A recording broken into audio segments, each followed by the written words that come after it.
Hi, this is Robert Boydston, founder of the Boydston Institute. Thank you for tuning into this edition of the Boydston Institute's Hashimoto's audio article.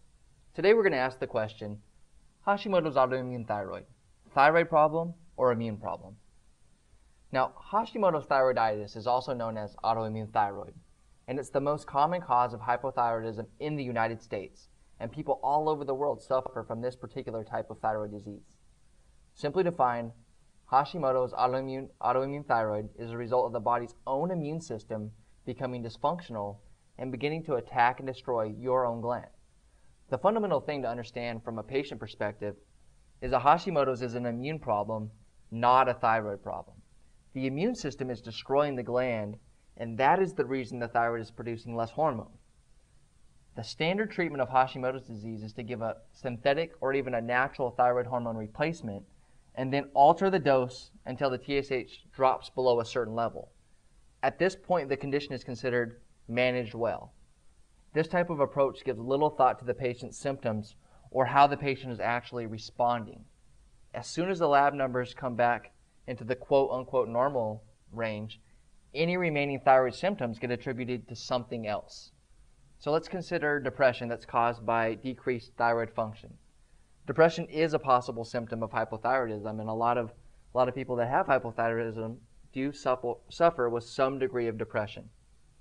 So if the thyroid panel moves into the normal range and the depression remains, you end up at a psychiatrist or with a prescription for an antidepressant. Are you depressed, or are you still suffering from the original thyroid symptoms? See, this is the problem with giving replacement hormone and then ignoring the real problem. Now let's compare Hashimoto's disease to a leaky bucket. So if we have a bucket full of water that was slowly leaking out of the bottom, we can take two approaches. We can try to pour water into the top as fast or faster than the water is leaking out. Or the second option, and obviously the wiser and better long-term solution, would be to repair the leak while we were keeping the bucket full.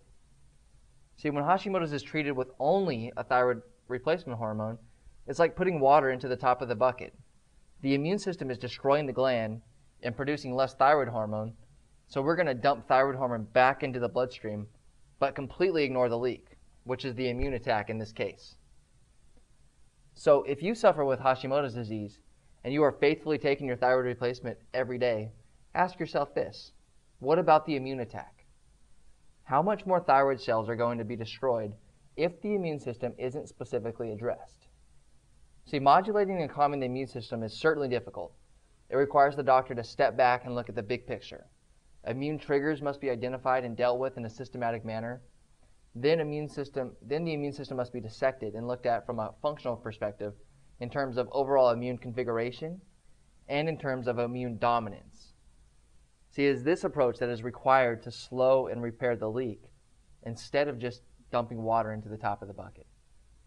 So if you're interested in learning more about the Boydston Institute's approach to modulating the immune system and dealing with Hashimoto's disease from the perspective of repairing the leaky bucket instead of just pouring water into the top, then you should get a copy of our free Hashimoto's recovery report. You can go there now, get a copy now free at drboydston.com/thyroid.html. So it's www.drboydston.com/thyroid.html. And if you're watching this in a video clip, then that address should be written directly on there, and just go ahead and type that in, and we'll send you a free copy right out. Thanks for tuning into this edition of our audio article, and I hope you tune in for the next ones.